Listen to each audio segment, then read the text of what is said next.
Good evening, ladies and gentlemen. Today is July 29th, 2021. I am Yvonne, and this is this week's Smart Wrap-Up. Fed Reserve repo volume hits record 1 trillion, while inflation jumped up 3.5%. Demand for a key Federal Reserve facility used to help control short-term rates surpassed 1 trillion for the first time ever, accommodating a barrage of cash in search of a home. That surpassed the previous all-time high volume of 991.939 billion from June 30, New York Fed data show.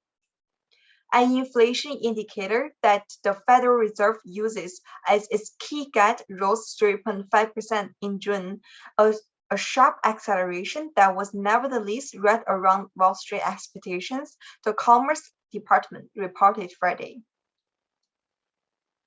China's stock slipped to end well weak in regulation and Delta variant concern. Asian shares fell on Friday, extending their biggest monthly drop since the height of global pandemic lockdowns last month, on lingering investing concerns over regulatory crackdowns in China on the education, property, and tech sectors. This month's stock market in China rattled Beijing, and policymakers have tried to boost the investor confidence in regulation measures, which led to a brief rally on Thursday before Friday's falls. Earnings beat expectations, Amazon and Pinterest slump. So far, the second quarter earnings session has been stronger than expected.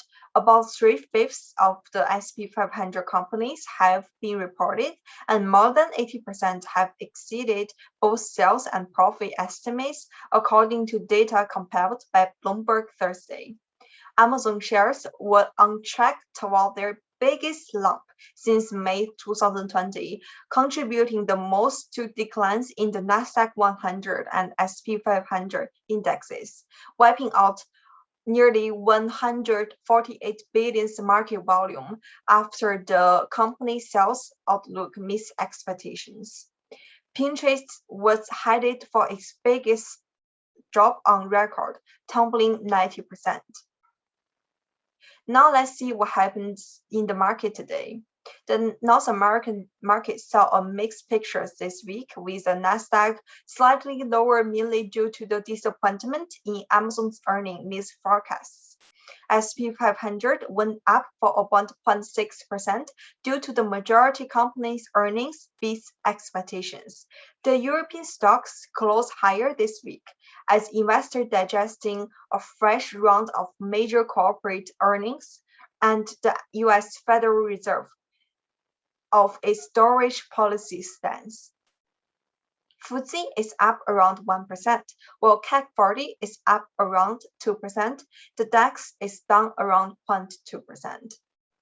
Moving on to Asian markets, which are seeing completely different picture, all downward trends as concerns of Delta variants and China regulation uncertainties.